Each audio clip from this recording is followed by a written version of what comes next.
एक महात्मा एक गांव में डफली बजाकर बहुत सुंदर सुंदर भजन बोलते हुए भिक्षा मांगने आए।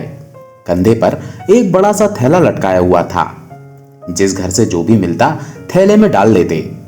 गली के मोड़ पर ही एक घर के आगे वो भजन गा रहे थे। अंदर से कमला नामक एक साधारण सी महिला दरवाजा खोलकर बाहर आई। कमला को उन संत महात्मा के मुखमंडल पर ना जाने क्या दिखाई दिया। पहले तो कमला ने महात्मा जी के चरण स्पर्श किए और फिर हाथ जोड़कर आग्रह पूर्वक उन्हें घर के भीतर ले आई। महात्मा जी अपनी डफली और थैला जमीन पर रखकर कुर्सी पर बैठ गए। कमला महात्मा जी से बोली, महात्मा जी, आप भजन बहुत ही सुंदर बोलते हैं। आपका मठ या आश्रम कहाँ है?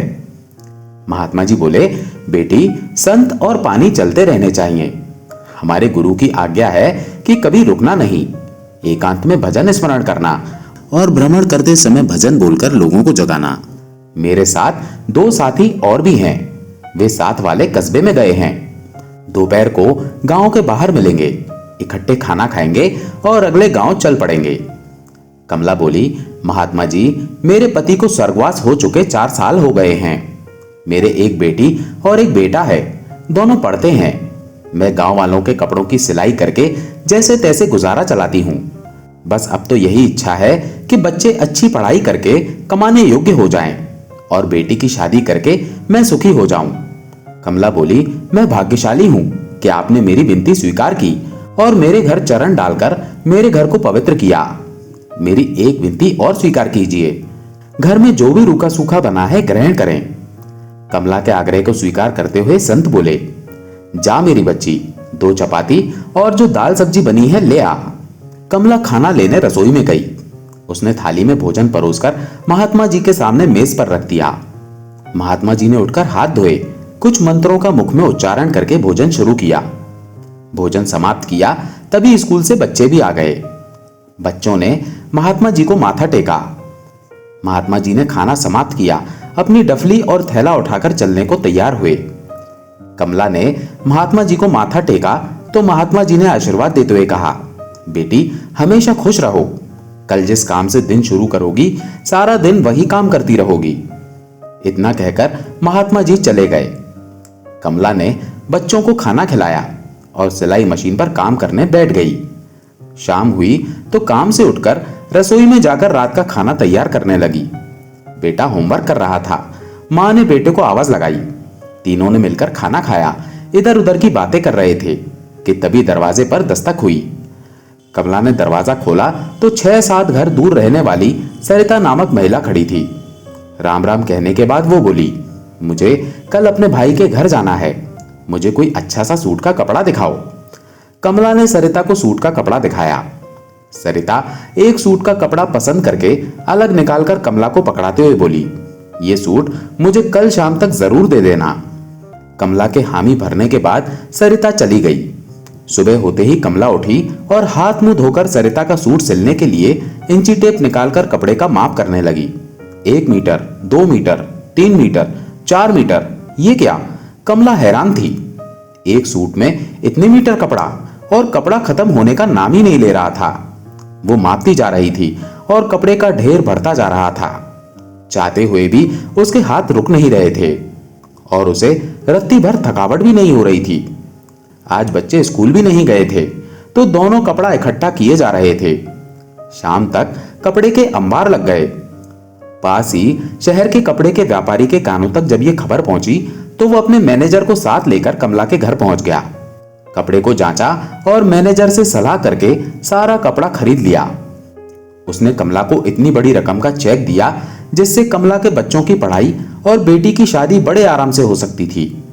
कमला के पड़ोस में एक अमीर परिवार रहता था।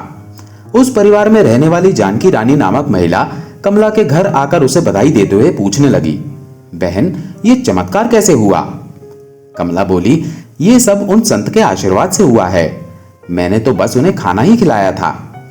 जाते जाते उन संत ने यह कहा कि जो काम सुबह करोगी शाम तक वही करती रहना। आगे सब आपको पता ही है। जानकी रानी अंदर से जल भुन रही थी पर ऊपर से मुस्कुराती हुई चली गई। वो पछता रही थी कि संत तो उनके घर के बाहर भी आए थे पर उसने ध्यान ही नहीं दिया। जानकी रानी ने घर आकर अपने नौकर से कहा, कि उस डफली वाले महात्मा का पता करो, जहां भी मिले उन्हें लेकर आओ। नौकर ने पता किया। 2 गांव दूर वो महात्मा मिल गए। जानकी रानी की मिन्नतें करने पर वो अगली सुबह नौकर के साथ जानकी रानी के घर पधारे। जानकी रानी बड़ी खुश थी। उसने महात्मा जी को अंदर सोफे पर बैठाया, साथ ही कुर्सी पर स्वयं बैठकर नौकर को आदेश देने लगी, चाय बनाकर लाओ, जल्दी खाना लेकर आओ आदि। महात्मा जी ने चाय पी, खाना खाया और पलंग पर लेट गए। इधर जानकी रानी को मन ही मन महात्मा पर खींच आने लगी और मन ही मन बड़बड़ाने लगी। चाय भी पी ली, खाना भी ठूस लिया और अब टांग पसार कर सो गया है, पता नहीं कब जाएगा। महात्मा जी जाने के लिए दरवाजे पर पहुंचे तो वो बोली, महात्मा जी आप जा रहे हैं, मुझे कोई आशीर्वाद तो दिया ही नहीं। महात्मा जी मुस्कुराए और बोले, अच्छा आशीर्वाद भी देना है, ठीक है, जब सुबह उठोगी तो जो काम पहले करोगी वही दिन भर करती रहोगी। इतना कहकर महात्मा जी चले गए। जानकी रानी जल्दी जल्दी गांव की दुकान से 2 मीटर कपड़ा खरीदकर घर लाई। घर से इंची टेप लिया, दोनों चीजें इकट्ठी अपने पलंग के पास रख ली ताकि सुबह सुबह पहले यही काम करके और भी ज्यादा अमीर बन जाए। शाम तो हो चुकी थी पर उसके हिसाब से रात होने में देर हो रही थी। खैर रात हुई, परिवार के सभी सदस्यों ने खाना खाया और सोने चले गए। कमला ने जैसा बताया था, जानकी रानी को वे दृश्य अभी से नजर आने शुरू हो गए थे। नींद कोसों दूर थी, पता नहीं आधी रात को कब नींद आई। सुबह नौकर दूध लेने गया तो दरवाजा खुलने की आवाज से जानकी रानी की नींद खुल गई। जल्दी जल्दी कपड़ा और इंची टेप लेकर जमीन पर बैठी ही थी कि छींक आ गई। ये क्या, 1 छींक, 2 छींक, 3 छींक, 4, 5, 6 छींकें आधी ही चली गईं तथा रुकने का नाम ही नहीं ले रही थी। उसका पति भागकर गांव के वैद्य जी को बुला लाया। वैद्य जी भी बड़े हैरान हुए कि ये कैसी बीमारी है, कोई दवा अगर दे भी दूं तो खाएगी कैसे। वैद्य जी ने सिर दबाया, नाक भी दबाकर देखा, पर छींकें तो रुकने का नाम ही नहीं ले रही थी। वैद्य जी जानकी रानी के पति से बोले, आप शहर से डॉक्टर को लेकर आए, वो कोई टीका लगा दे तो शायद बात बन जाए। जानकी रानी जी के पति ने तांगा मंगवाया और शहर की ओर निकल गया। इधर जानकी रानी का छींक मार मार के बुरा हाल हो रहा था। दोपहर के बाद डॉक्टर को लेकर जानकी रानी का पति घर में दाखिल हुआ। डॉक्टर ने जानकी रानी की नब्ज देखकर कहा, मैं इंजेक्शन लगा देता हूं, उससे आराम मिल जाएगा। डॉक्टर ने इंजेक्शन सिरिंज में भरा और जानकी रानी की बाजू में लगाने के बाद बैठकर इंतजार करने लगे, पर यह दवा भी बेअसर मालूम हो रही थी। छींकें तो रुक ही नहीं रही थी।